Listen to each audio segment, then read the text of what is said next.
여러분 너무 잘 아시죠? 여러분이 존경하고 사랑하는 우리 이창진 아폴레오 신부님 모십니다. 뜨거운 사랑의 박수로 다시 한번 모시겠습니다.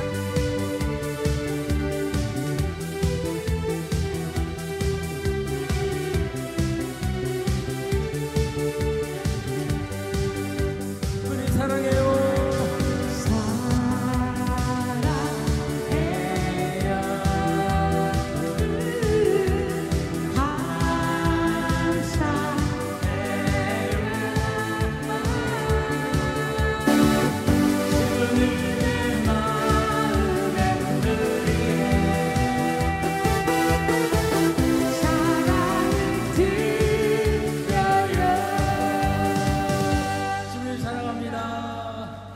감사합니다. 네, 시작 기도하고 강의하겠습니다. 성부와 성자와 성령의 이름으로. 참으로 좋으신 하느님 아버지, 오늘도 이 자리에 저희를 불러 모아주셔서 감사합니다.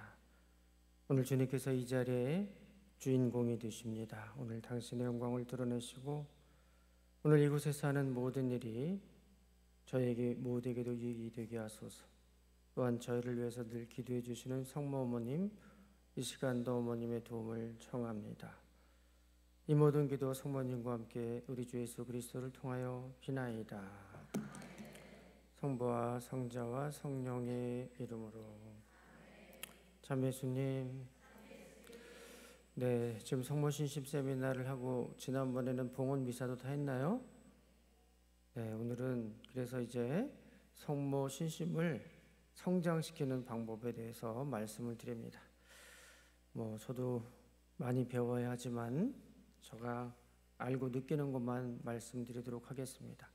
성모 신심을 성장시키려면 성모님이 누군지를 알아야 되잖아요, 그렇죠? 그럼 알려면 어떻게 해야 돼요? 성경이나 교회의 가르침에 따른 성모님에 대한 지식이 있어야 돼요. 공부를 해야 돼요, 그렇죠? 그러니까 물론 신약 성경에는 성모님에 대한 기록이 그렇게 많지는 않지만 그 성경의 말씀을 자꾸 읽고 묵상하거나 아니면 성모 신심에 대한 책들을 많이 읽어서 그분이 어떠한 생각을 하고 있고 어떠한 마음을 가지고 있고 어떠한 교훈을 우리에게 주고 있는가를 공부를 해야 됩니다. 그래서 저는 이 교재에 나와 있는 대로 얘기를 한다면 성모 신심 세미나 이 교재를 자주 읽든가 아니면 주로 권면하는 책들이 여기 많이 나와 있는데 저는 한 3가지 책을 권면하고 싶어요. 고삐 사제에게 성모님께서 내적인 예언적 사적인 계시로 말씀하신 책 있죠. 성모님께서 사랑하시는 당신 사제들에게. 이 책을 보면 성모님의 마음이 생각이 잘 나와 있습니다. 그리고 이거는 좀 더 쉬운 책인데 하느님이요 사람이신 그리스도이시 1권. 이 책은 성서 말씀을 보는 것 같으면서도 성서에 기록되어 있지 않는 내용을 아주 스토리로 엮어서 잘 나와 있습니다. 그래서 이 책을 보고 성경을 보면 성경에 기록되어 있지 않은 여러 가지 배경이라든가 등장인물, 성모님에 대한 이야기도 잘 나와 있습니다. 그래서 책이 지루하지 않고 아주 재밌어요. 이 책을 통해서 성모님이 어떤 생각과 마음을 가지고 있는지 도움이 될 겁니다. 또 하나는 성모님께 대한 참된 신심, 알퐁소 주교님이 이렇게 쓴 책인데 이 책은 좀 신학적이고 교리적이고 그런 내용들이 있어서 조금 지루할 수도 있지만 그래도 성모님에 대한 체계적인 교회적 가르침을 잘 볼 수 있는 책입니다. 그래서 이런 책들을 공부하면서 성모님에 대한 신심을 키웠으면 좋겠습니다. 어느 책 보실래요? 책 보기 싫죠? 눈이 침침하고 막 그러면 근데 유튜브는 볼 수 있잖아요, 그죠? 유튜브도 안 봐요? 네, 책 못 보시는 분들은 유튜브 보면서 성모님에 대한 신심 같은 거 있죠? 그런 좋은 강론들 많이 있습니다. 이런 거 공부하시면 되고, 특히 이제 뭐 성모님께서 발현하신 곳에 관한 성지 소개 많이 나와 있습니다. 거기에 보면은 여러 가지 가르침이 나오는데, 성모 발현제에 나오는 그런 내용들 보면 공통점이 있어요. 주로 뭐냐면 죄인들을 회개를 위해서 기도해라, 사제와 교황님과 수도자들을 위해서 기도하라, 첫 토요 신심을 지켜라, 그리고 영성체하고 고백성사를 열심히 첫 토요일 날 반드시 지켜라, 그리고 보속의 생활, 보속의 기도와 희생을 바쳐라. 이런 것들이 여러 차례 여러 곳에 나타나시는 성모 발현제에서의 메시지입니다. 잘 아시죠? 몰라요? 그러니까 성모 발현제마다 조금씩 다르고 배경도 다른데 공통점은 거의 죄인들의 회개를 위해서 기도하고 교황님과 사제들을 위해서 기도하고 첫 토요 신심미사 지키고 또 미사 영성체 고백성사 열심히 하라는 거예요. 여러분들 늘 잘하고 계시잖아요, 그죠? 네, 그런 내용과 더불어 그 어떤 성모 발현제에서 주는 독특한 메시지까지 받으면 더 좋다. 우리 시대보다 조금 더 앞선 시대 가장 유명한 성모 발현지가 어디예요? 루르드라든가 파티마 이런데, 그렇죠? 뭐 여러 군데도 있긴 하지만 제일 우리가 많이 가는 데가 파티마 성모님이에요. 파티마 성모님 거기에 발현의 메시지는 뭐예요? 지금 말한 그런 내용과 함께 계속해서 보속의 삶을 열심히 살라라고 하는 그런 내용이고, 루르드에서의 성모님의 발현의 한 가지 우리가 기억할 점은 나는 원죄 없이 잉태되신 마리아다라고 얘기를 합니다. 그때 당시만 하더라도 과학이 발전하고 또 공산주의가 막 이렇게 온 세상 사람들의 마음을 혼란하게 했어요. 그러다 보니까 사람들이 의심하는 거예요. 아니, 성모님이 어떻게 원죄 없이 아이를 낳을 수 있단 말인가? 뭐 이런 것들에 대한 의심이 있었어요. 그런데 교황님께서 레오 13세 교황인가 비오 13세 교황님께서 이렇게 세상이 혼란할 때 우리는 초대 교회 교부들이 어떤 이야기를 했는지를 되돌아봅시다. 그래서 갔더니 초대교회 때부터 성모님은 원죄 없이 잉태되신 동정 마리아다라는 이 사실을 한 번도 의심해 본 적이 없어요. 그래서 그것을 다시 한번 모든 교회에 선포했습니다. 이 성모님께서 원죄 없이 잉태되신 마리아다라는 사실을 믿어라. 근데 그로부터 얼마 뒤에 베르나데트라고 하는 한 소녀에게 성모님이 발현하셔가지고 발현하셔서 물어봤어요. 본당 신부님이 그 성모님을 보면은 이름이 뭐냐고. 그랬더니 그분이 묵지기도 하는 법도 가르쳐주면서 내 이름은 원죄 없이 잉태되신 마리아다라고 가르쳐줬어요. 그러니 신부님이 깜짝이 놀랐죠. 얘는 그렇게 어려운 단어를 모르는데 어떻게 알았을까? 저분이 가르쳐줬어요. 그리고 성모님께서 지명한 그 장소에 샘을 봤더니 거기에 샘물이 흘러나오더라. 근데 그 샘물에서 그 샘물을 먹은 사람 중에 많은 사람들이 질병이 치유되고 기적적인 회복이 일어나는 일들이 많이 있었어요. 과학자들이 연구를 해봐도 이 물이 뭐 특별하게 다른 물은 없는데 어떠한 성모님께서 주시는 초자연적인 신비가 그곳에 함께하고 있다는 거예요. 그래서 많은 사람들이 성모님의 은총을 받기 위하여 파티마라든가 루르드 이런 데 많이 성수순례를 하게 됩니다. 저도 이렇게 어렸을 때 성모 신심을 처음 갖게 된 거는 저는요 복사할 때였었어요. 중학교 3학년 때 본당에서 영화를 보여준다 그래가지고 본당 신자들 다 모아놓고 등사기로 들리는 영화를 봤어요. 네, 그때 저는 복사 다니니까 좀 너네들은 특별한 대우 해줄게 그래서 2층 성가대석에서 봤거든요. 그때 보여준 영화가 뭐냐면 파티마의 기적이었어요. 성모님께서 새 어린이에게 나타나셔가지고 묵주기도하라고 하고 러시아의 회개를 위해서 기도하라고 하고 세계 대전에 이런 종식을 위해서 평화를 위해 기도하라고 했던 이런 사실을 제가 처음으로 보면서 아 정말 성모님이 계시는구나, 하느님도 계시는구나. 그리고 세 명의 어린이에게 나타났던 그 성모님의 말씀이 실현되는 걸 보면서 이때부터 묵주기도를 해야 되겠다 해서도 그때부터 묵주기도하는 법을 배웠어요.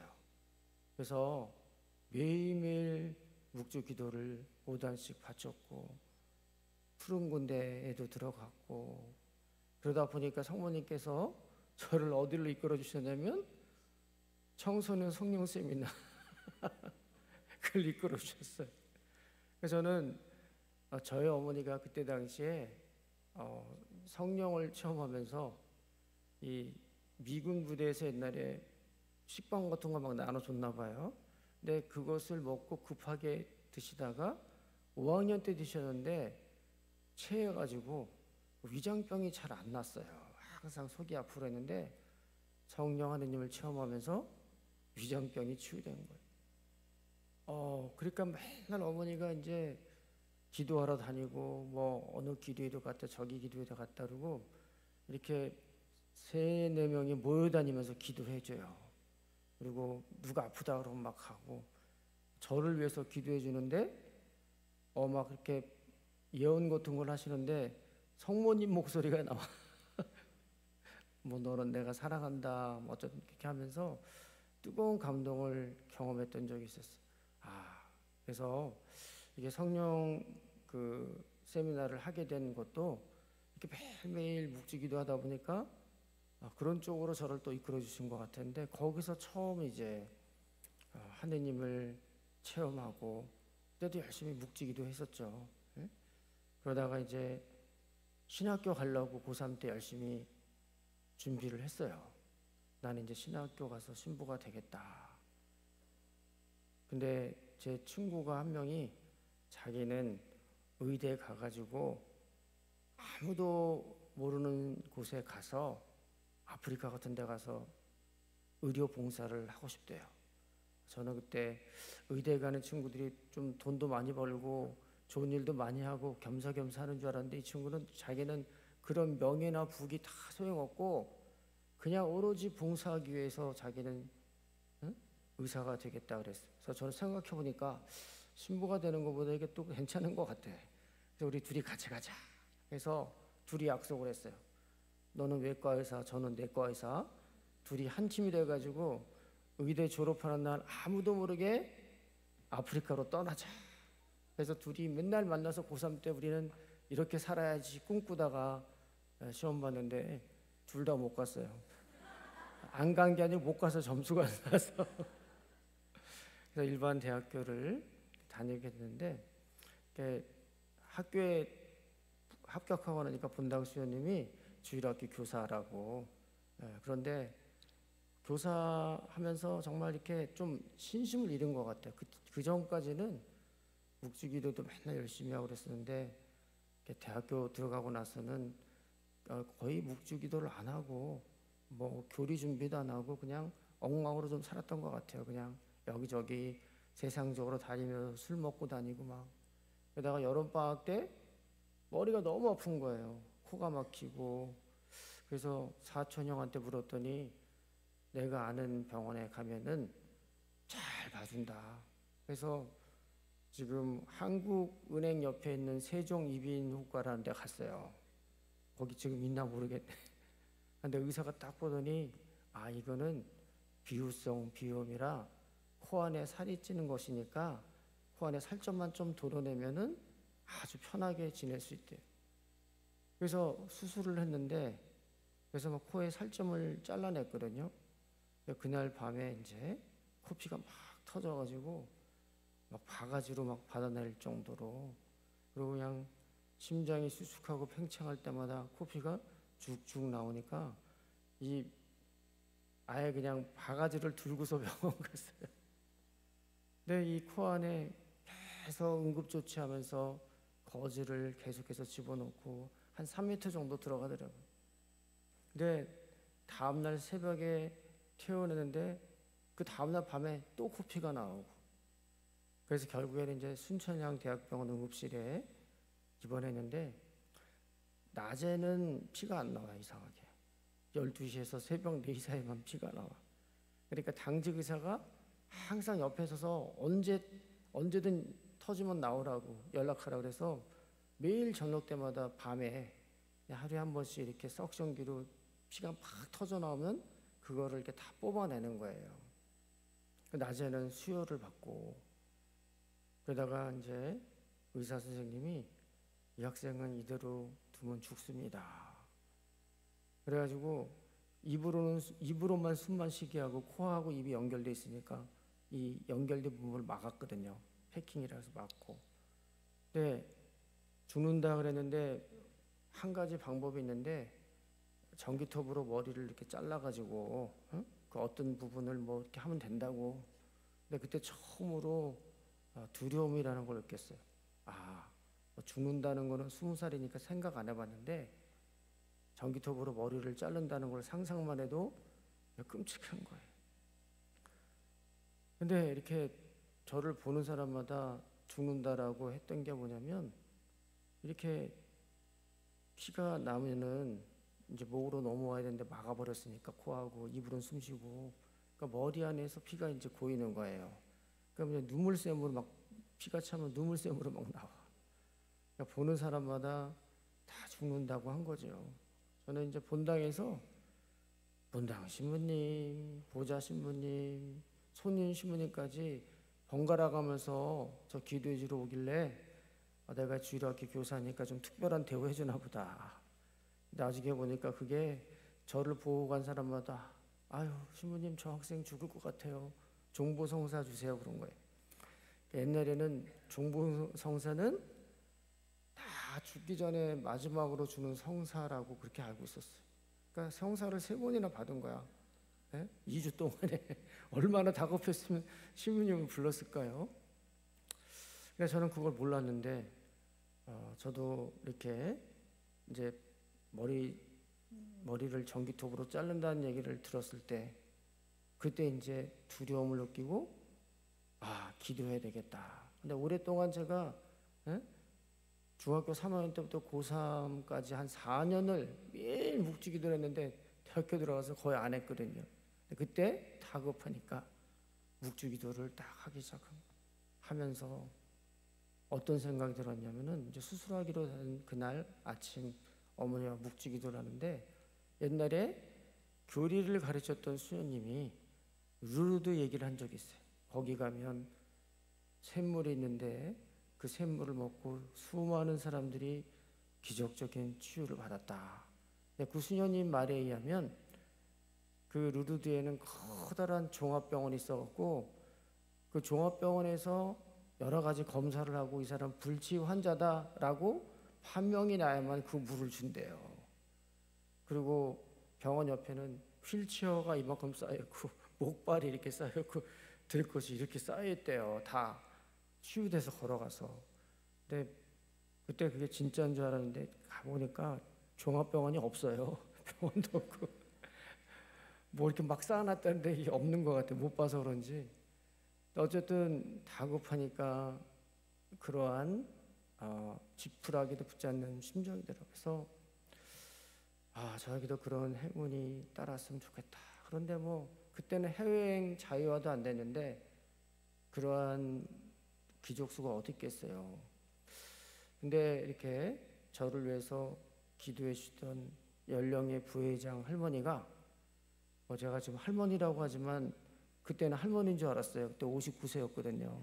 할머니도 아니야, 청년이야 지금 보니까. 근데 그분이 저를 위해서 기도해 주시다가 예수님께서 피 흘리면서 죽어가는 어린 양 한 마리를 이렇게 가슴에 안고 있는 장면을 이렇게 떠올리게 됐대요. 근데 피 흘리면서 죽어가는 그 어린 양이 저인 것 같아서 예수님한테 살려달라고 막 기도했대요. 근데 갑자기 생각난 게 뭐냐면 누가 해외여행 갔다가 선물로 준 그 루드의 기적수가 있었는데 너무 귀하게 감춰놔갖고 자기 장남이 아플 때도 생각을 못했는데 뭐 좀 이 아폴레오 그 주일학교 교사를 위해서 뭐 좀 해주는 게 없을까 하고 기도했다가 그게 생각이 났다는 거예요. 그래서 그걸 가지고 온 거예요. 그래서 묵주기도 끝났을 때 좀 있다가 방문을 두드리면서 모니까 할머니가 그걸 갖고 오셨어요.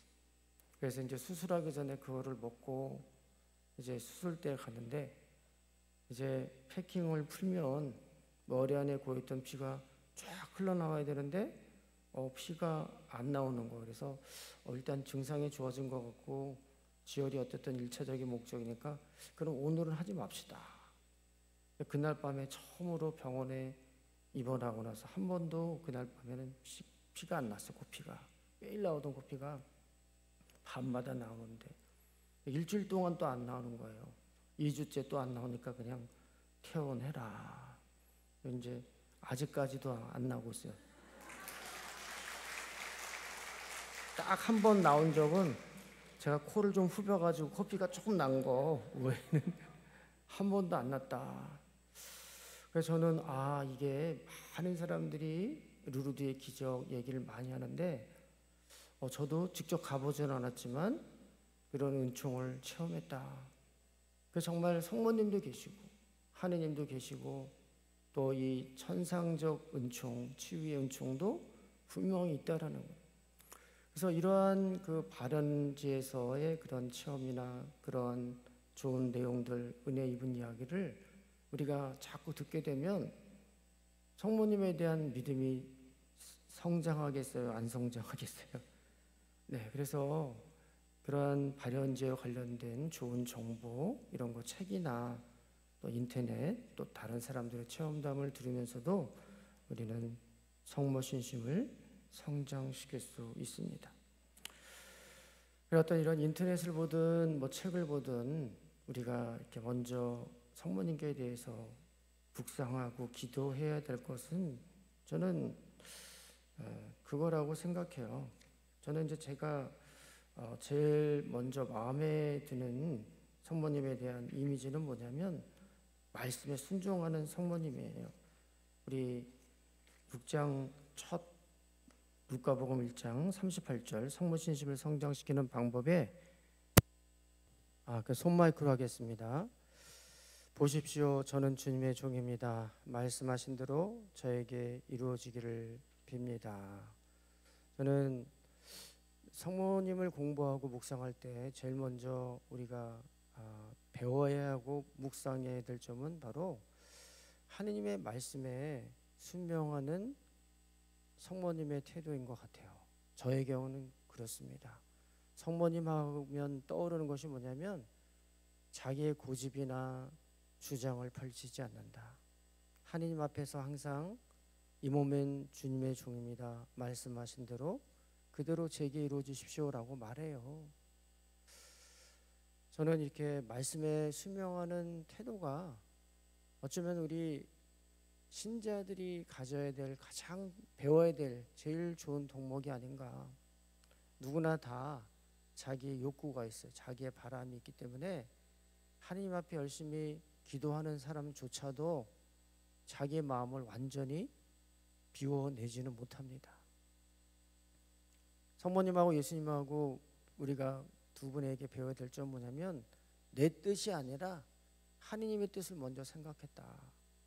성모님이 만일에 너가 하느님의 아들을 낳을 것이다 라고 했을 때 첫 번째는 당황했겠죠. 저처럼 부족한 사람을 선택했다라는 것에 대한 두려움, 나처럼 부족한 사람이 무슨 큰일을 할 수 있겠는가 하는 어쩌면 좀 겸손함이라고 할 수 있겠죠. 그런데 그냥 인간적으로 생각했을 때는 저는 나이도 어린데요. 제가 결혼하지도 않고 아이를 낳게 되면 다른 사람들이 저를 어떻게 평가할 것이며 사회적으로 내가 매장될 테인데 이러한 미래에 대한 걱정들 본성적으로 일어나기 마련이에요. 그런데 이런 것들은 별로 중요하지 않았다. 정말 당신이 저를 선택한 거 맞다면, 그리고 제가 이렇게 두려움에 빠졌는데 주님께서 도와줄 수 있다면 저는 하고 싶습니다라는 그런 바람이 있었어요. 그런데 천사가 지극히 높으신 분의 성령께서 너를 도와주실 것이다 라고 말씀하자, 자기의 미래에 대한 걱정이나 개인 근심 이런 거는 다 내려놓고 하느님의 뜻만이 이루어지기를 바랐다. 보십시오, 이 몸은 주님의 종입니다. 말씀하신 대로 제게 이루어지기를 바랍니다. 예수님도 자신의 방향, 자신의 목적이나 영광 추구하지 않았습니다. 이분은 오로지 아버지의 뜻대로만 살았어요. 예수님이 우리에게 가르쳐 주신 기도의 모범이 뭐예요? 주님의 기도죠. 기도를 잘 하려면 어떻게 해야 돼요? 주님의 기도대로 살면은 기도 잘하는 거예요. 그죠? 주님의 기도의 첫 번째 내용이 뭐예요? 내 뜻이 이루어지게 하소서예요? 아니면 아버지의 뜻이 이루어지게? 예수님의 기도의 첫 번째 내용은 아버지의 뜻이 이루어지기를 바랐다는 거예요. 그리고 그 다음에 내게 필요한 것들을 구했다라는 얘기예요. 우리 첫 번째 아담과 첫 번째 하와는 자신의 욕망 때문에, 욕심 때문에 하느님을 거슬렀어요. 불순종했어요.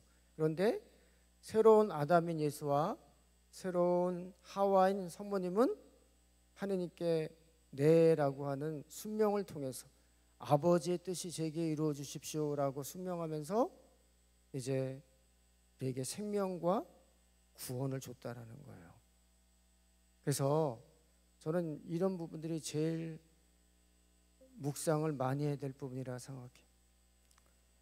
사자가 돼서 저게 가장 큰 도전이 됐던 것 중에 하나는 뭐냐면, 내가 원하는 대로 나는 이번에 이런 사목을 하고 싶고 이번에 이런 성당을 가고 싶다, 난 저기 가서 군매했으면 좋겠다 하는 그런 바람이 있었을까 없었을까요? 한 번이라도 된 적이 있었을까 없었을까요? 한 번도 없어요. 근데 제 주변에 다른 동료들도 나는 내가 원했던 임지나 사목지나 뭐 이런 거 한 번도 된 적이 없다 다 얘기합니다. 그래서 처음에는 좀 불만도 있어요. 불만됐는데 살다 보면, 그래서 계속 기도하는 겁니다. 주님, 저를 이곳에 보낸 이유와 목적이 뭡니까? 하다 보면 보여요. 하다 보면 뭘 해야 될지 보여지고, 지나고 나면 하느님께서 정말 많은 축복으로 변화시켜 주는 것을 보게 됩니다. 그래서 처음에 자기의 욕구와 반대되는 그런 것들을 한다 할지라도 일단 힘들지만 예하고 순명하다 보면 하느님이 있으란 그 자리에서 당신의 뜻을 이루시는 것을 봅니다. 그래서 끊임없이 많이 깎여야 돼요. 끊임없이 많이 깎여야 되고 순명해야 되고, 그러니까 여러분들도 기도할 때 내 뜻대로 이루어 주십시오 그렇게 기도해, 아니면 아버지의 뜻대로 하소서. 입으로는 아버지의 뜻대로 하면서 속으로는 주님 이거 좀 주십시오. 맨날 주시옵소서만 하죠. 그죠? 네? 주시옵소서 그렇게 안 하고 정말 아버지의 뜻대로 구할 수 있는 그런 마음을 가진 사람이 바로 성모님을 본받는 마음을 가진 사람이다. 그래서 말씀하신 대로 그대로 제게 이루십시오 하고 내 자신을 비워나가는 이런 성모님의 그 마음과 태도는 항상 우리가 본받아야 되고 묵상해야 된다.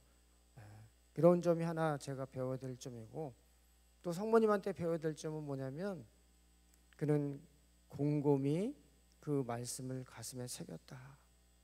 예수님이 학자들과 대화하면서 자리를 비웠는데 나중에 찾아와서 아버지 엄마가 너를 얼마나 찾았는지 네 아느냐라고 그랬을 때, 어머니, 제가 아버지의 집에 있어야 되는 줄을 모르셨습니까? 성모님은 이해되지 않는 상황 속에서도 항상 하느님 아버지의 뜻을 생각하면서 곰곰이 마음속에 새겼다. 우리가 신앙생활을 하면서 때때로 이해되지 않는 일들이 참 많은데, 정말 하느님의 뜻을 받아들이려고 하고 이해가 되지 않더라도 그것을 곰곰이 새기면서 주님의 뜻을 수용하는 이러한 태도 있잖아요. 이런 태도가 성모님께 배워야 될 가장 좋은 덕목이다. 여러분도 그렇게 생각하세요? 첫 번째는 뭐라고요? 하나님 뜻에 순명하는 거, 하나님 뜻이 이루어지는 거. 두 번째는 그분의 뜻이 무엇일까라고 곰곰이 새기는 마음. 또 하나 이 교제에는 뭐냐면 사탄의 세력과 싸우는 성모님의 모습도 본받아야 된다. 그러니까 성모님은 어둠의 세력을 물리치고 우리 묵시록에 보면 사탄의 세력을 짓밟는, 용의 세력을 짓밟는 여인의 모습으로 나타나잖아요. 그죠? 근데 정말 성모님이 사탄과 싸우시고 사탄이 성모님을 정말 두려워하는 존재로 알겠다는 사실을 여러분들 많이 경험하셨어요? 경험하시면 손 들어보세요. 저는요, 신부되고 나서 첫 본당 갔는데, 본당 간 지 얼마 안 됐어요. 사제생활 시작한 지 얼마 안 됐고 아무것도 모르는데 갑자기 어느 날 성당 밖이 막 시끌시끌해요. 보니까 어떤 여자가 마귀가 좀 들린 것 같아. 마귀가 들렸는지 정신병자인지 막 이상한 소리를 하고, 근데 왜 그러냐 했더니 오늘 어머니가 돌아가셔가지고 어머니를 땅에 묻고 돌아오는 길에 갑자기 막내딸 입에서 어머니 목소리가 나더니 첫 번째 딸 야단치고 두 번째 딸 야단치고 계속 어머니 흉내를 내는 거지, 진짜 어머니가 그 안에 계신 것처럼 막 얘기를 하더라는 거. 그래서 깜짝 놀라서 성당에 데려왔어요. 자기들이 안 되니까.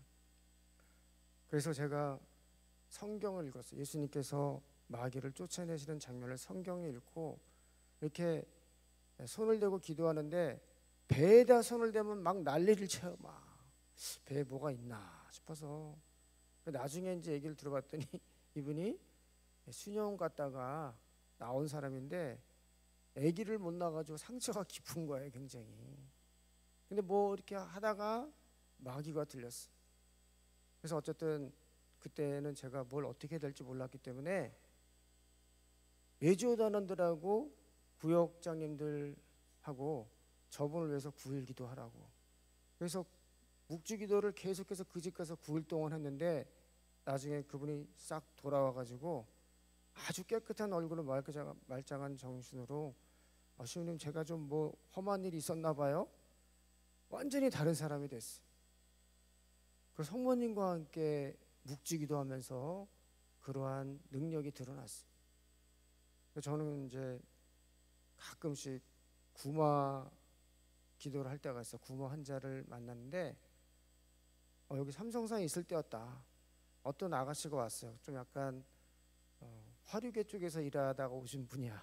그래서 그분하고 했는데 계속 이렇게 마귀가 나오고 끊임없이 계속 대부대처럼 계속 나와요. 근데 제가 천사들을 초대했어요. 가브리엘 대천사에 나타나서 성모님 이 자리에 와주소서. 성모님을 제가 초대하니까 갑자기 부들부들 떨어요. 이 안에 있는 마귀가. 저는 마귀가 안 보였지만 이 사람이 막 부들부들 떠는 모습이 보여. 성모님 저기 있어. 그래서 제가 그때 확실히 우리 교회의 가르침 안에 성모님은 사탄의 세력을 쳐부수는 그러한 위대한 분이다. 그래서 정말 이렇게 막 마귀를 쫓을 때 성모님 도와주세요 그러면 진짜 부들부들 떨고 자기 입으로 묘사해. 지금 어떻게 생겼다, 가브리엘 천사 이렇게 생겼다 얘기하고 잔챙이들은 그냥 바로 성모님이 나타나자마자 도망갑니다. 그래서 여러분들 묵주기도도 열심히 하고 그럴 때 특히 어려움과 또 이렇게 사탄의 위협에 처했을 때 성모님과 함께 묵주기도 하는 거, 그런 것들도 본받으셔야 돼요. 아멘. 네, 그래서 요 세 가지 우리 교재 나와 있는 대로 말씀에 순종하시는 성모님의 마음, 그리고 늘 주님의 뜻을 곰곰이 새기는 성모님의 태도, 어둠의 세력과 싸우는 그 성모님과, 그래서 성모님과 함께 어둠의 세력과 싸우는 훈련, 이런 것들을 우리가 자주 묵상하고 실천할 때 우리의 신심은 더 커질 것이라 믿습니다. 또 성모님께 배워야 될 것은 뭐냐면 이웃에 대한 사랑이에요. 어려운 이들에 대한 사랑. 저는 성서 안에서는 성모님이 어려운 사람들을 도와주는 거 딱 한 장면 나오죠. 뭐가 나와요? 가나의 혼인잔치. 그럼 자기랑 별 상관이 없는데 정말 이 포도주가 떨어져 가지고 주인이 곤란해하는 모습, 성모님이 뭐 아는 분이었겠죠. 근데 자기랑 상관이 없는데 포도주가 떨어졌다고 예수님께 이렇게 부탁을 합니다. 근데 왜 예수님께 그걸 부탁했겠어요? 예수님 뭐라 그러세요? 여인이시여 그러잖아요. 여인이시여. 우리는 해석이 어머니시라 그러는데 원래는 여인이라 그래요. 귀부인. 예수님이 성모님 뭐라고 불렀어요? 어머니가 아니라 그냥 귀부인으로 불렀어요. 극존칭으로. 아직 제 때가 이르지 않았습니다. 왜 저에게 이런 일을 시킵니까? 라고 얘기하잖아요. 그렇죠? 그런 사실이 있는지 몰라요? 그렇게 얘기한 이유는 뭐냐면 성모님하고 예수님은 사적인 그 예수님 공적 생활을 하기 전에 때가 아직 안 돼서 그렇지, 공적으로 드러날 때가 안 돼서 그렇지, 개인적으로는 예수님이 기적을 많이 행하셨던 것 같아요. 얘야, 쌀이 떨어졌구나. 그러면 갑자기 쌀떡이 막 찼어. 야, 기름이 떨어졌구나. 그러면 예수님이 기적으로 기름도 만들고 막 그런 일이 있을 거예요. 그러니까 이 주인이 포도주가 떨어져가지고 낭패를 볼 것 같으니까 성모님이 예수님한테 얘야, 이 집안에 포도주가 떨어졌단다. 그 얘기는 뭐냐요? 너 할 수 있잖아, 좀 도와줘라. 그런 뜻이잖아요, 그죠? 근데 어머니 아직 제 때가 되지 않았습니다 하면서도 어머니의 청을 거절하지 못해서 예수님은 첫 포도주의 기적을 가나의 혼인잔치에서 했다. 근데 성모님이 이렇게 어려운 사람들을 도운다는 얘기는 이제 성경에서도 이렇게 예시가 나와 있는데, 성모님이 진짜 어려운 사람들을 많이 도우신다는 사실을 저는 삼성산에 와가지고 알았어요. 어떻게 알았냐면, 예전에 우리 지금도 하는지 모르지만 40일 동안 철야기도 해야 하네요. 사순절 때 예전에 했었거든요. 했었는데 그 어떤 조폭이 왔어요. 깍두기 머리가. 근데 그 어머니의 소원은 뭐냐면, 내가 이제 죽기 전에 마지막 소원인데 너도 좀 예수님 알았으면 좋겠고, 내 소원이니까 삼성산 가서 2박 3일 피정을 좀 해라 그랬대요. 2박 3일 피정을 했는데 그때가 이제 40일 철야 전이었는데, 자기는 날 놓고 기억자도 모르고 뭐 신앙에 대해서 아무것도 모른다는 거예요. 그런데 이 2박 3일 기도하다 보면은 뭐 지금도 그러겠지만 예전에 보면 막 불 꺼놓고 막 뜨겁게 통성기도하면서 엄청나게 사람들이 많이 울거든요. 근데 이분이 이렇게 자기는 뭐 저쪽 기둥에 앉아 있었는데 남들이 기도할 때 자기는 기도할지도 모르고, 근데 가만히 보니까 어떤 여인이 그렇게 가슴을 찢으면서 울더라는 거예요. 그러니까 조폭이지만 자기도 그 사람 보고 너무 마음이 안 돼서 뭘 도와주고 싶은데 어떻게 도와줘야 될지를 모르는데, 갑자기 어떤 여인이 나타나가지고 푸른 망토를 그 사람에게 막 씌워준다라는 거예요. 그리고 난 다음에 또 이 사람한테, 저쪽에 우는 사람한테 또 가가지고 망토를 뒤집어 쓰고 막 이렇게 두드려주고 막 돌아다닌대요. 자기 눈으로 봤대. 그러더니만 그 여인이 누군가 그러더니만 여기 그 성화 중에 성모님 사진이 있었을까, 그림이. 저 여자예요, 저 여자예요. 그래서 저는 그 이야기를 그 전에 이제 음악하시는 안드레아 회장한테 얘기를 했는데, 그 회장이 저한테 데리고 왔어요. 바로 이 사람입니다. 근데 하느님께서 너무 신기한 게, 아무것도 모르는 저 사람한테 눈으로 막 보게 해주는 거야, 진짜. 그러니까 성모님이 이렇게 앉아서 기도하고 힘들고 아파하고 그런 사람들을 한 사람 한 사람씩 다 돌보시면서 안아주신다라는 거예요. 그래서 성모님 정말 이렇게 성령 기도회 하시는 우리 성령께서 함께 하시는데, 그 짜 계신 성모님께서도 이렇게 우리를 돌아다니면서 위로해 주신다라는 거예요. 그래서 성모님의 그러한 어려운 사람들을 도와주시는 성모님의 그런 도움의 손길도 묵상할 수 있다. 또 성모님의 신심을 또 이렇게 증진시키려면 성모님의 태도나 말씨나 뭐 맵시, 옷 맵시 이런 것도 본받으라. 근데 성모님이 어떤 옷을 입었는지 성모님의 옷 맵시는 다 아시죠? 고귀하게 입으셨어요? 아니면 천박하게 입으셨어요? 품위 있게 입으셨어요? 아니면 품위 없게 입으셨어요? 그러니까 옷차림도 그렇고 저는 이제 성모님의 그 마음이나 말투를 생각하라 그랬는데 정말 이 상황이라면 성모님은 어떻게 생각했을까? 이 상황이라면 성모님은 무슨 말씀을 하셨을까? 이렇게 어려운 상황이라면 그분은 어떤 마음을 가지셨을까라고 자주 묵상하고 그분의 태도와 뭐 옷맵시까지라도 자주 묵상하면은 결정적인 순간에 성모님처럼 말하고 생각하고 행동하는 모습이 나올 수 있을 것이다. 여러분들 누군가를 사랑하고 좋아하면은 그 사람을 자주 기억해 안 기억해요? 에? 하루에 사랑하면 10번도 더 기억하죠? 자꾸 기억하면 그 사람의 이미지와 말투와 태도가 내 안에 남는다. 반대로 내가 어떤 사람을 미워하고 싫어하면은 그 사람 하루에 10번씩 미워해봐요. 10번씩 떠올리면 그 사람의 얼굴 표정이 내 마음에 남아야 안 남아요? 그 사람의 태도가 남아야 안 남아요? 그 사람의 말씨와 태도와 이미지가 내 안에 남다 보면 내 안에 그 사람의 이미지가 아로새겨진다. 그래서 성모님의 모습을 자꾸 묵상하고 상상하고 거기에 머물다 보면 내 안에 그분의 모습과 그분의 성품이 자리 잡게 된다라는 거예요. 그래서 여러분들 예수님 자꾸 떠오르면 여러분의 마음에 예수님이 생겨요 안 생겨요? 성모님을 자꾸 묵상하면은 성모님의 마음과 모습이 여러분 안에 남아있을까요 안 남아있을까요? 네, 그거죠. 그래서 성모님을 자꾸 묵상하려면 성모님의 말씀과 태도와 마음을 자꾸 묵상하고 또 그분의 정신 있잖아요. 아까 순명의 정신, 말씀을 곰곰이 묵상하는 거, 악을 물리치고 싸우려는 이런 태도 자꾸 묵상할 때 우리 성모 신심이 증가할 것이다.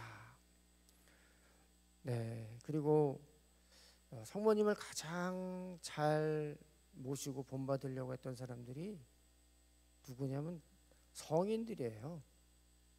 성인들 중에 성모님하고 가깝지 않은 사람이 없어요. 거의 대부분 모든 성인들은 거의 성모 신심이 뛰어나고 성모님의 말씀과 성모님의 도움을 많이 청하고 살았어요. 우리 가장 잘 아시는 뭐 돈보스코 성인도 그랬고 우리 시대에 가장 가까운 성인 중에 꼴배 신부님, 꼴배 신부님은 너무 성모님을 사랑했어요. 그래서 성모 기사 잡지도 만들고 성모 기사단도 만들고 근데 그분 생애에 성모님이 개인적으로 발현을 하셨답니다. 발현하셔서 순교의 영예를 누릴래, 순교의 관을 받을래 아니면 영광의 관을 받을래라고 물어보셨대요. 그래서 두 개를 다 달라고 했대요.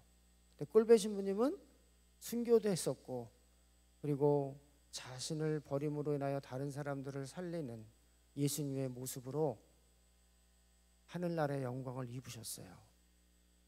꼴배 신부님 누군지 아시죠? 꼴배 신부님 누군지 모르는 분 한번 손 들어보세요. 아는 분 손 들어보세요. 네, 다 아시는 것 같아요.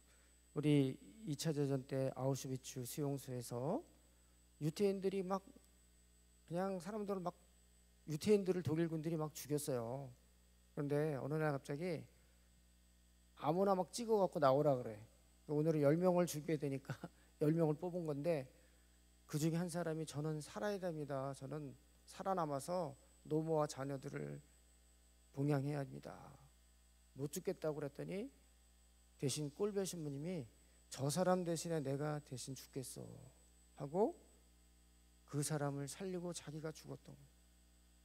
그런데 나중에 이분이 살아나서 꼴배 신부님의 과거의 삶을 보니까 이러이러한 내용이 있었다라는 사실을 알게 돼서 그분이 성인으로 반포된 거죠.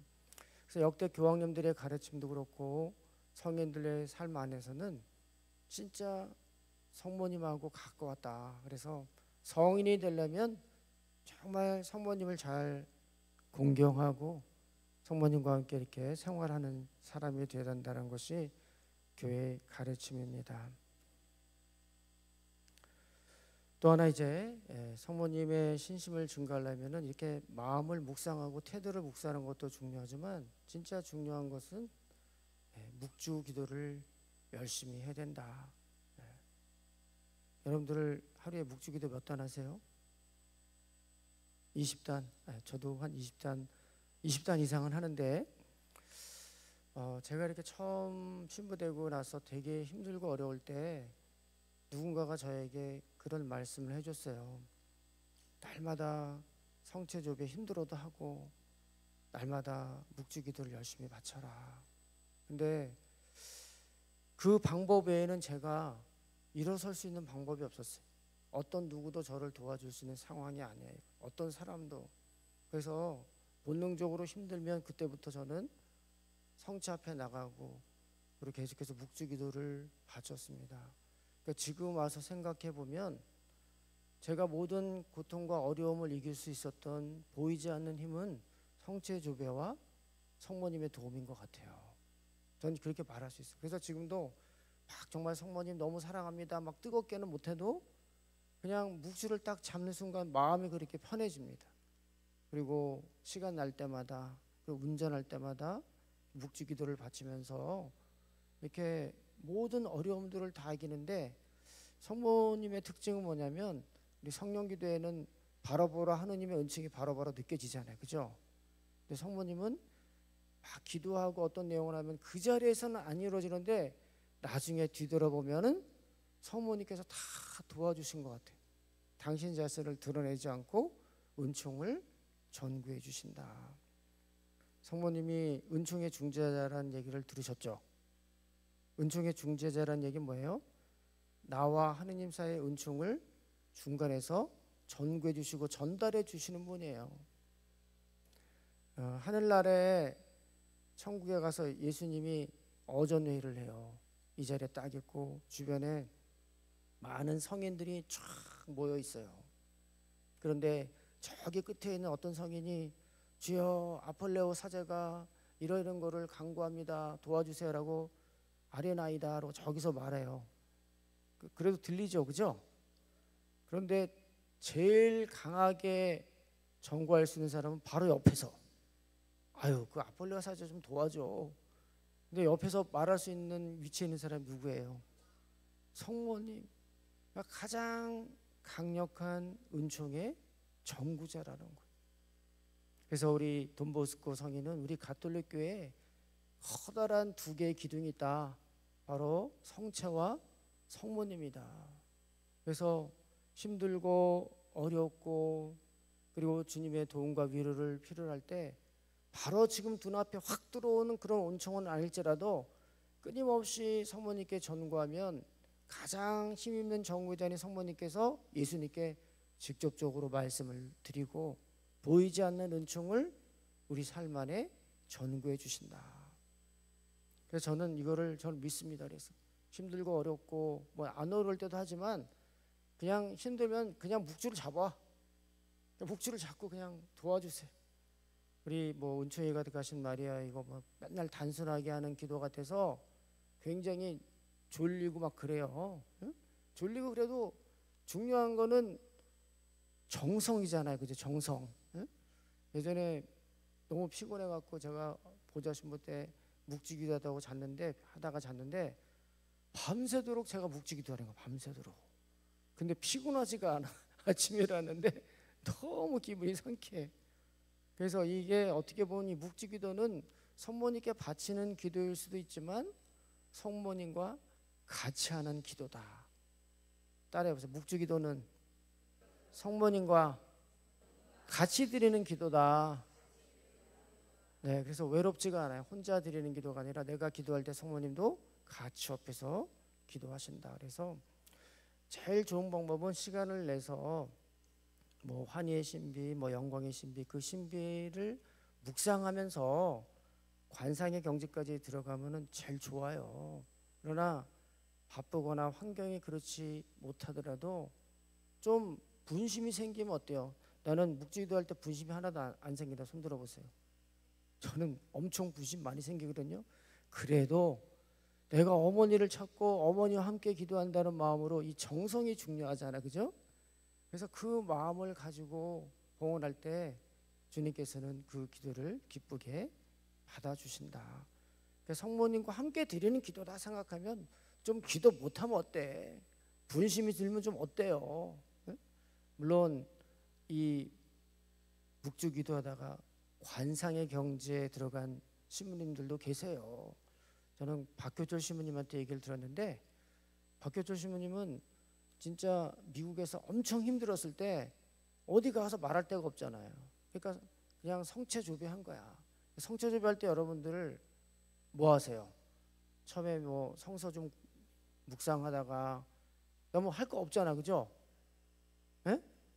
할 게 너무 많아요. 그럼 뭐 많으신 분들은 되고. 근데 그래서 묵주를 잡고 묵주 기도를 열심히 하는 거야. 거기 환희의 신비 단계를 묵상하면서 예수님의 생일을 묵상해도 되는데, 한참 이렇게 묵주 기도하는데 이분이 깊은 경지에 들어간 거예요. 그래서 예수님 집을 방문한 거예요. 예수님 집을 방문했는데 성모님이 나오시더니 이 신부님한테 예수야, 네 친구 베네딕토가 왔다 그러더래요. 그래서 한 7살 정도의 그런 나이였는데, 그래서 둘이 막 놀았대요. 놀고서 이제 정신이 들어서 깨어났는데 보니까 12시간 지났대. 12시간. 잠깐 5분 지나고 기도한 것 같은데 특별한 은총을 주니까 12시간이 지났다. 뭐 이런 은총을 받으면서 관상의 경지에 들어갈 수도 있어요. 하늘나라에는 시간이 없으니까 이런 은총 주시면 그렇게 해도 되고요. 어쨌든 성체조배와 더불어서 묵주기도 하고 자기 소리를 들어가면서 하고, 또 이 성서에 예수님의 생애와 더불어서 신비를 묵상하면서 기도를 해도 되는데, 정말 중요한 거는 시간을 오래 잡든 많이 잡든 그게 중요한 것이 아니라, 내가 이렇게 묵주기도를 잡을 때 성모님에 대한 마음이 내 안에 생기고 마음이 편해지고 어머니의 옷자락을 붙잡고 있다라고 하는 그런 마음만 생긴다면 정말 정성을 다해서 하는 것이 정말 중요하다. 아멘. 그리고 이제 성모님처럼 봉헌을 생활화하라라고 또 가르치고 있습니다. 마리아를 통하여 자기 자신을 바쳐야 된다. 봉헌은 내 자신을 바치는 거거든요. 나의 기쁨과 슬픔과 또 좋은 것, 나쁜 것 다. 또 우리 이냐시오 성인은 나의 기력과 지력, 의지와 내 소유한 모든 것 다 주님께 맡깁니다. 이렇게 했는데 성모님을 통하여 맡기는 거예요. 어머니, 저 너무 힘들고 아프고 괴로워요. 어머니, 제가 지금 어떻게 기도해야 될지 몰라요. 그냥 어머니 알아서 해주세요라고 맡기는 거예요. 어린아이가 어머니가 가까이 있고 어머니 품에 있으면 별로 걱정하지 않잖아요. 애들 시험해 보면 뭐 이렇게 식당 같은 데서 보면 아이들이 막 있어. 근데 엄마가 옆에 있을 때는 막 떨고 노는데 엄마가 잠깐 없으면은 막 엄마 찾아서 울어. 근데 엄마가 있을 때는 안심하니까 막 맡기는 거잖아. 자기 삶 자체를 믿으면서. 그런 거죠. 성모님께 어머니 아시죠? 제가 무엇이 필요하고 무엇이 부족한 거 아시죠? 그렇게 탁 맡길 때 이 기도가 성모님을 통하여 예수님께 전달이 된다. 그래서 아까 박교조 신부님 얘기했지만 성모님께 다가가면 성모님은 우리를 누구에 이끌어가요? 예수님께로 이끌어간다. 그래서 성모님을 통하여 봉헌한다는 것은 바로 주님께 우리의 삶이 바쳐진다는 거예요. 어쨌든 이렇게 성모님을 통해서 내 자신의 근심과 걱정, 기도 제목까지도 바쳐드리는 거. 그냥 어머니 봉헌합니다 그래도 되고, 그냥 묵주기도 하면서 저는 이제 묵주기도 할 때 오늘 기도해야 될 사람들이 많잖아요. 그 묵주 하나를 할 때마다 오늘 우리 아버지를 위해서 은총이 가득하신 말이에요.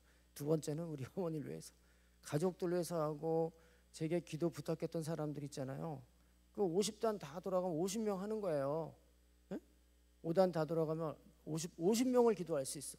떠올릴 때마다 그 사람 얼굴 떠올리고 야고보를 떠올리고 마리아를 떠올리고 한 사람 한 사람을 떠올리면서 묵지기도 하잖아요.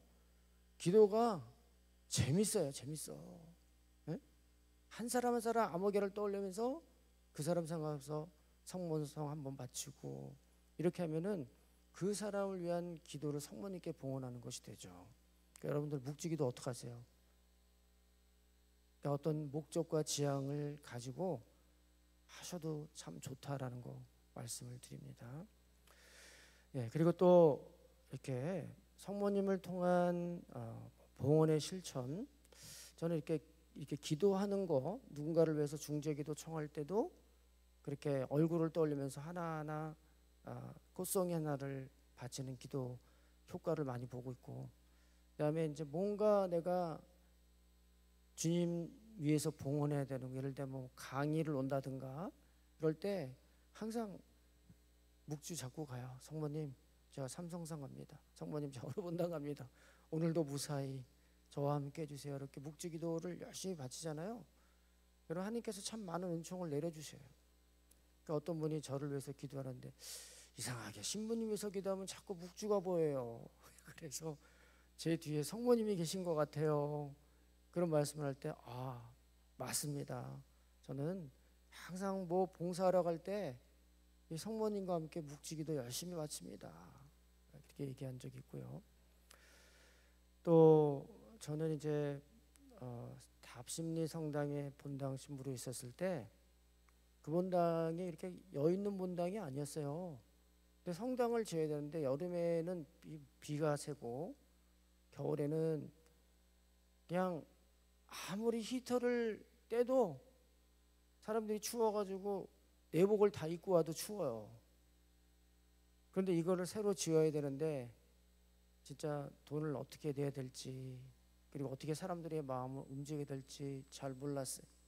근데 뭘 했냐면 파티마 성모님을 각 가정에 모시자. 그래서 1년 365일을 신청받아가지고 각 집에 성모님을 다 모시고 신자들과 같이 돌아다니면서 기도했거든요. 그 시공업체에서는 거기서 공사하라 그러고 나는 신자들하고 같이 집집마다 가정 방문하면서 기도 제목의 첫 번째는 본당의 그 공사를 위해서, 두 번째는 이 가정의 기도 지향을 위해서 했는데 1년을 그렇게 하다 보니까 성당에 사고 한 번도 안 나고요. 빚 하나도 없이 다 갚았어요.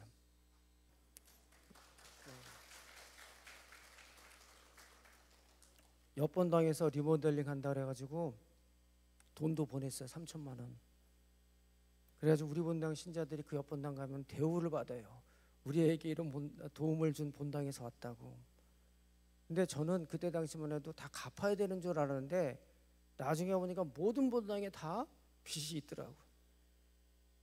그래서 저는 그때 정말 성모님께서 뭔가 이렇게 어떤 하느님의 뜻을 실천할 때 이렇게 성모님과 함께 기도하면서 할 때 이런 기적이 일어난다는 것도 알았고, 아무 사고 없이 깨끗하게 돈이 남아서 다른 본당에 도와줄 정도로 그랬던 기억이 있습니다. 그래서 뭔가 하나님의 뜻을 실천하려고 할 때 성모님과 함께 이렇게 봉헌하고 실천하는 그런 일들이 많이 있었으면 좋겠습니다. 또 하나 이제 성모님의 신심을, 성모 신심을 성장시키려면은 첫 토요 신심을 지켜라. 아까 제가 말씀드렸지만 첫 토요 신심 지키라는 것은 모든 발현제에서 말씀하신 성모님의 내용과 일치합니다. 오늘 첫 토요 신심 미사 하시고 오셨나요? 오늘 여기서 하지? 여러분들은 그냥 앉아서, 그리고 첫 토요 신심 할 때 주로 고백성사, 영성체, 그리고 죄인들의 회개와 또 교황님과 사제들의 회개의 일치를 위하여 기도하라는 지향을 늘 함께 하시면서 살았으면 좋겠고요. 고백성사라든가 성체성사를 통해서 사실은 우리의 영혼이 더 맑아질 때 성모님은 우리 안에서 더 깊이 활동하십니다. 특히 이렇게 성령의 짝이신 성모님이시기에 성령 기도에 열심히 하시는 분들은 거의 대부분 다 성모 신심도 좋아요. 그죠? 나는 성령님만 사랑하고 성모님 안 사랑한다. 손 들어보세요. 나는 성모님만 사랑하고 그렇지 않잖아요. 하느님을 사랑하는 사람들은 성모님도 다 사랑하게 돼 있습니다. 마지막으로 한 가지 더 이제 말씀드립니다. 성모 신심을 좀 체계적으로 성장시키는 방법은 성모님의 신심을 또 배양하고 이것을 삶으로 실천할 수 있는 단체에 들어가는 거예요. 레지오 단원이라든가 셀기라든가 뭐 다락방 기도회 모임, 어떤 것이든지 하나를 정해서 그 공동체의 틀 안에서 있는 것이 굉장한 도움이 됩니다. 저는 신학교 때 이제 레지오를 했었거든요. 레지오를 했었는데 그때 당시에 학장 신부님이 우리는 뭐 하다가 잘못하면 반성문 쓰거든요. 반성문 3개 쓰면 서품을 못 받아요.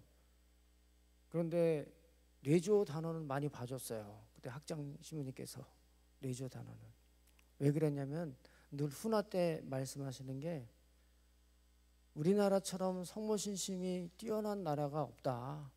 물론 라틴 아메리카나 유럽 같은 데는 가톨릭 국가니까. 근데 이 전교 국가에서 한국만큼 성모 신심이 이렇게 뛰어나게 발전된 나라가 없다. 그래서 레지오 단원들을 엄청 칭찬하셨습니다.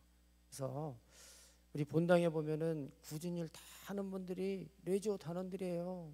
저도 본당에서 보면 뭐 구역장님들 보고 여러분들 구역장이시죠. 근데 청사라 그러면 이런 거 왜 해요 그러는데 레지오 단원들 하라 그러면 구멍 없이 다 합니다. 이거 참 좋은 것 같아요. 그래서 내가 어떤 단체에 들어가서 성모님의 정신을 실천할 때 나의 신심도 성장할 수 있다. 그래서 성모 신심을 배가할 수 있는 방법은 어떠한 성모 신심과 관련된 단체에 들어가서 열심히 봉사하는 것이다. 그래요. 오늘 이 정도만 말씀드리겠습니다. 영광이 성부와 성자와 성령께 성부와 성자와 성령의 이름으로 아멘. 감사합니다.